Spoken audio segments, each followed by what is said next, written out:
जय हिंद दोस्तों, आप सुन रहे हैं आनंद वॉइस और मैं हूं आनंद यादव।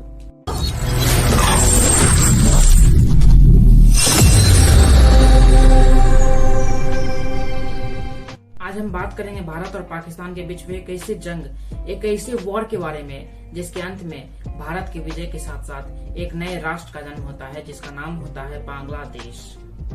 इस वॉर को समझने से पहले हमें समझना होगा पाकिस्तान का इतिहास। बात है 1947 की, जब भारत और पाकिस्तान को आजादी मिल रही थी। उस वक्त धर्म के आधार पर कई राज्यों का बंटवारा हो रहा था, लेकिन कई ऐसे राज्य भी थे जिनमें धर्म तो अलग अलग थे लेकिन उनका कल्चर, उनका लैंग्वेज एक था। इन्हीं राज्यों में से एक नाम आता है बंगाल का। बंगाल विभाजन के बाद भारत को जहां वेस्ट बंगाल मिलता है तो वहीं पाकिस्तान को ईस्ट बंगाल। आजादी के बाद पाकिस्तान के गवर्नर जनरल बने मोहम्मद अली जिन्ना ने ढाका में एक ऐतिहासिक भाषण दिया जिसमें उन्होंने कहा पाकिस्तान में सिर्फ एक ही भाषा बोली जाएगी जो कि होगी उर्दू, यानी पाकिस्तान का सिर्फ एक ही स्टेट लैंग्वेज होगा। यह बात ईस्ट बंगाल में रहने वाले लोगों को अच्छी नहीं लगी क्योंकि उनकी अपनी भाषा थी Bengali. Let me make it very clear to you. Leave no doubt that the state language of Pakistan is going to be Urdu and no other language.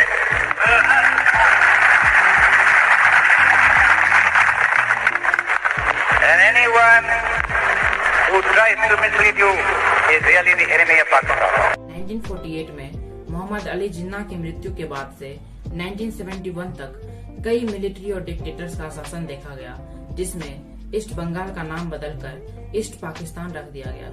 इस दौरान वेस्ट पाकिस्तान में तो इकोनॉमिक डेवलपमेंट देखा गया, लेकिन ईस्ट पाकिस्तान में रहने वाले लोगों पर कई प्रकार के अत्याचार किए गए।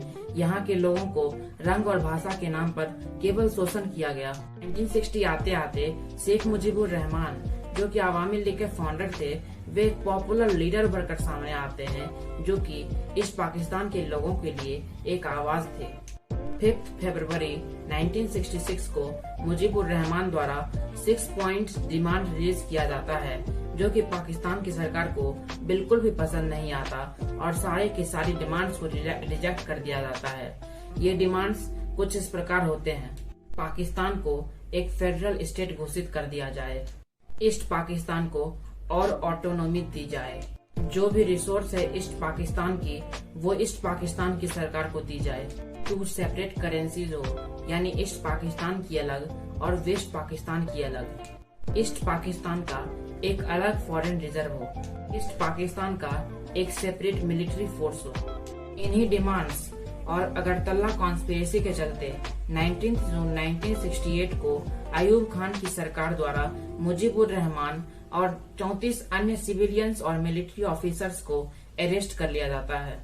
मुजीबुर रहमान के अरेस्ट होने की खबर को फैलते ही ईस्ट पाकिस्तान में हाहाकार मच जाता है और भारी प्रोटेस्ट देखने को मिलते हैं।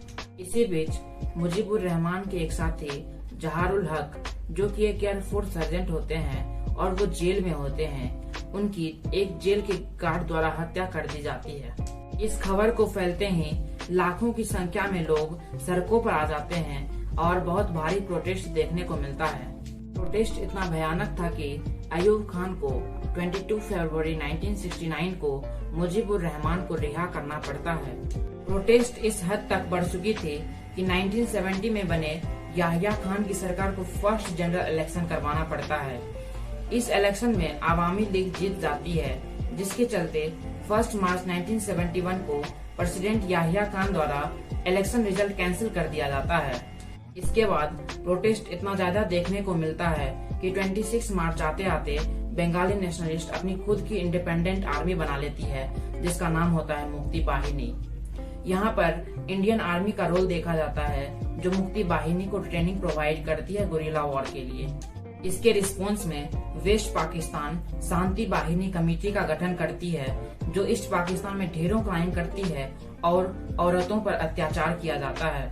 इसी बीच पाकिस्तान 3 दिसंबर 1971 को ऑपरेशन चंगेज खान लॉन्च करता है, जिसके तहत भारत के 11 एयर बेसेस पर एयर बॉम्बिंग की जाती है। स्ट्राइक के एक दिन बाद पाकिस्तान को खबर मिलती है कि भारत की ज्यादातर आर्मी ईस्ट पाकिस्तान की ओर है। इसी का फायदा उठाकर 4 दिसंबर 1971 को पाकिस्तान की सेना 28,000 सैनिक और टैंकों के साथ भारत के लोंगेवाला पर अटैक कर देते हैं, जहां भारत के केवल 120 सैनिक थे, जो पाकिस्तान की पूरी सेना पर भारी पड़ जाते हैं और पूरा तहस नहस कर देते हैं।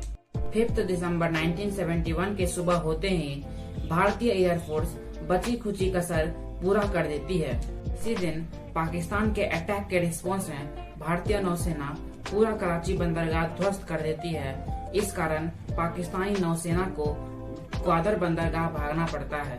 उस वक्त तक पाकिस्तान का दिन इतना खराब चलने लगता है कि पाकिस्तान की PNS गाजी को INS राजपूत द्वारा मार दिया जाता है, जो कि INS विक्रांत को मारने आ रही थी।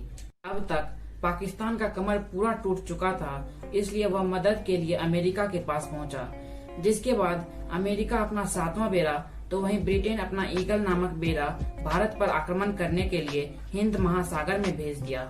इसके रिस्पॉन्स में भारत ने USSR से मदद मांगा। भारत की मदद के लिए रूस ने अपना 40वां बेड़ा भेज दिया और अमेरिका को सख्त निर्देश दिया कि भारत पर आक्रमण रूस पर आक्रमण माना जाएगा।